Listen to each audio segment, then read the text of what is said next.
आ गया घर का वही षड्यंत्रकारी खल यहाँ।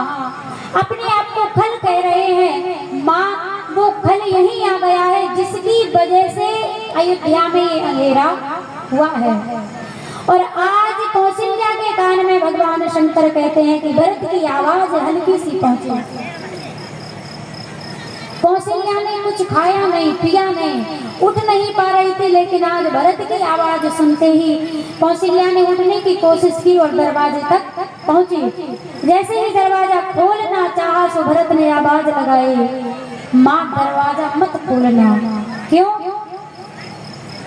क्योंकि भरत ने कहा मुख ना देखो माँ, मेरा मुख देखने में पाप है।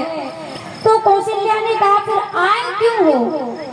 भरत ने कहा किंतु कह दो हे भरत, तुम पर सभी का श्राप है। मैं श्राप लेने के लिए आया हूँ। आप मुझे ऐसी कोई श्राप दे दो कि मैं जल करके अभी भस्म हो जाऊं, मेरी मृत्यु हो जाए। कौशल्या ने कहा कि मुख क्यों ना देखो?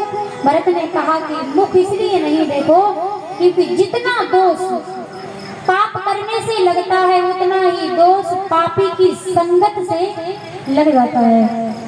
तो कौशल्या ने कहा कि तुम पापी हो, किसने कहा? भरत ने कहा मैं स्वयं कह रहा हूँ, मैं खुद कह रहा हूँ कि मुझसे बड़ा पापी कोई नहीं है। मेरी वजह से पिताजी दुनिया छोड़ करके चले गए, मेरी वजह से भैया अयोध्या छोड़ दी, लक्ष्मण जी चले गए, मुझ जैसा पापी तो कोई दूसरा है ही नहीं। आज कौशल्या ने भरत को गोदी में बिठा लिया, हृदय से लगा करके।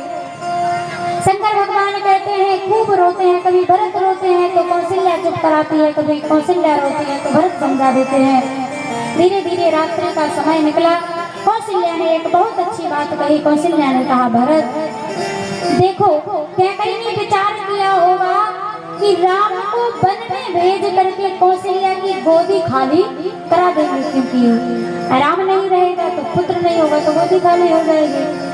लेकिन भरत देखो, जो दूसरों के लिए गड्ढा खोदता है पहले उसमें वही गिरता है। जैसे कैकेयी ने चाहा कि कौशल्या की गोदी खाली हो जाए, लेकिन भरत हुआ उल्टा।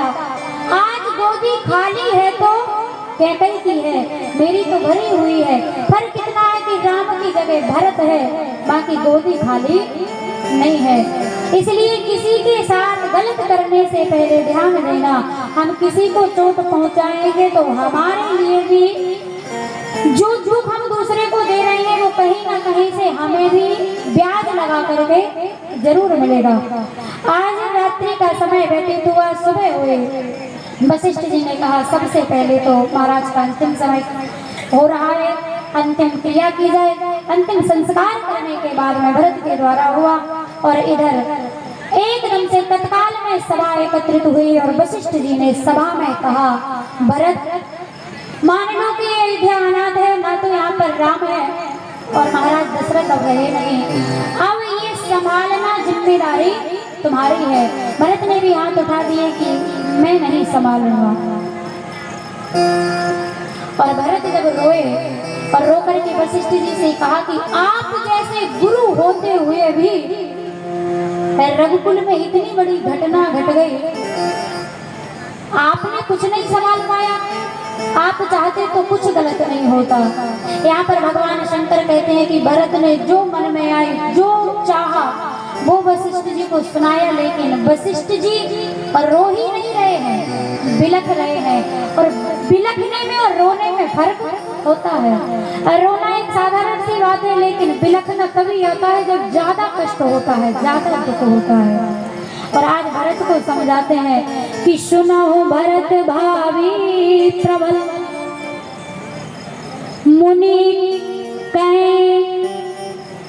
वशिष्ठ जी समझा रहे हैं बिलख करके, रो करके नहीं। और रो तो अयोध्या वाले सब रहे हैं, यहाँ पर कौशल्या रो रही है, सुमित्रा रो रही है, कैकेयी रो रही है, लेकिन पूरी सभा में आज वशिष्ठ जी बिलख रहे हैं। कहें भरत भाभी प्रबल, बिलख कहे मुनिनाथ, हानि लाभ जीवन मरण, जस अपजस विधि हाथ। ये जस अपजस जीवन और मरण ये हमारे हाथ में नहीं है, ये सब उसके हाथ में है, वही होता है जो वो चाहता है। इसलिए देखो जो हो गया है उस पर विचार नहीं करना है। अब तो ये देखो कि आगे क्या करना है। भरत ने कह दिया जो करना है सो करो, हम यहाँ पर राज संभालने वाले नहीं है, एक बार जाकर के हम भगवान के दर्शन जरूर करेंगे। और आज भरत ने कहा कि हम जाएंगे जहाँ पर राम होंगे, जाकर के मनाएंगे कि आप लौट करके आ जाइए। अयोध्या वालों को पता चला कि भरत जा रहे हैं मनाने के लिए, तो सारी अयोध्या वाले भी तैयार। अब तो सो नहीं रहे हैं, क्यों? क्योंकि जैसे राम सोते हुए छोड़ गए थे, कहीं भरत ना छोड़ दे। अब तो सारे अयोध्या वाले, भरत आगे आगे, अयोध्या वाले पीछे पीछे जा रहे हैं भगवान राम को मनाने के लिए, राम को लौटाने के लिए। इधर निषाद राज के यहाँ पर पहुंचे। निषाद राज ने देखा कि ये तो सूर्यवंशियों की सेना है, क्योंकि निशाना जो झंडा लगा हुआ है वो सूर्यवंशियों का है। ऐसा तो नहीं कि राम से युद्ध करने के लिए भरत जा रहे हो। सो आज निषाद राज ने अपनी सेना तैयार की और कहा कि जाओ जाकर के आक्रमण करो। राम तक भरत तक पहुंच पाएंगे जब हमारे ऊपर से निकलेंगे, हम ऐसे नहीं जाने देंगे। क्यों? निषाद राज को लग रहा है कि हो ना हो भरत युद्ध करने के लिए जा रहे हैं राम से, राम को हराने के लिए, मारने के लिए। और जैसे ही आक्रमण करने वाले थे, एक बूढ़ा व्यक्ति था, उसने रोक दिया और कहा कि बिना सोचे समझे किसी पर वार नहीं करना चाहिए। कोई भी कार्य हो एक बार कदम उठाने से पहले विचार कर लेना चाहिए, सही है या गलत है। और आज जैसे ये विचार किया तो निषाद राज ने कहा कि मैं जाकर के इनके मन की बात लूंगा कि लड़ने जा रहे हैं हम मनाने। आज निषाद राज भरत के सामने पहुंचा। सुमंत ने इशारा किया कि ये प्रभु राम के मित्र हैं। तो आज भरत जी दौड़ करके चरणों में गिर पड़े। क्यों? क्योंकि जैसे मेरे बड़े भैया हैं, वैसे ही बड़े भाई का मित्र भी बड़े भाई के समान ही होता है। निषाद राज ने कहा हम तो वो हैं, आपको हृदय से भी नहीं लगा सकते। भरत ने कहा क्यों? अगर आप हमारे राम के मित्र हो तो ये समझ लीजिए कि आप भी हमारे बड़े भाई हो। मिलान हुआ। अब तो निषाद राज भी भगवान राम को मनाने के लिए तैयार। प्रयागराज होते हुए, स्नान करते हुए और आज गंगा में डुबकी लगाते हुए भरत जी कहते हैं मांगो भीख त्याग निज धर्मो। गंगा जी से कहते हैं कि आज सूर्यवंशियों ने कभी भी भीख नहीं मांगी, लेकिन आज ये भरत सब कुछ त्याग करके मैं भीख मांग रहा हूँ। कौन सी? आप कुछ दो या ना दो, लेकिन इतना दे दो कि मेरे राम मेरी बात मान जाए। प्रणाम करते हुए पहुंचे चित्रकूट और चित्रकूट में जाकर के पहुंचे, खूब मनाया। राम जब नहीं माने तो लौट करके आने लगे। और आज भगवान राम ने अपने चरण पादुका उतारी और भरत को दे दी। आज भरत से कहा कि आप चरणों के ये जो पादुका है इनकी सेवा करना।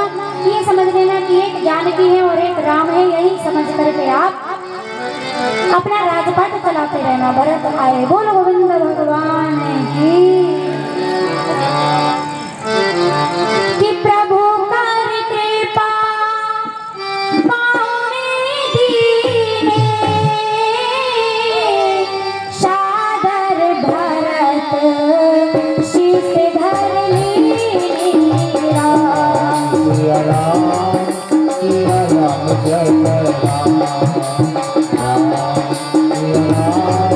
सिया राम प्रभु कर कृपा पाउने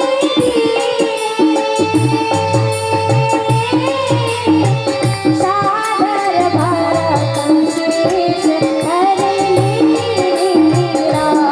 सिया राम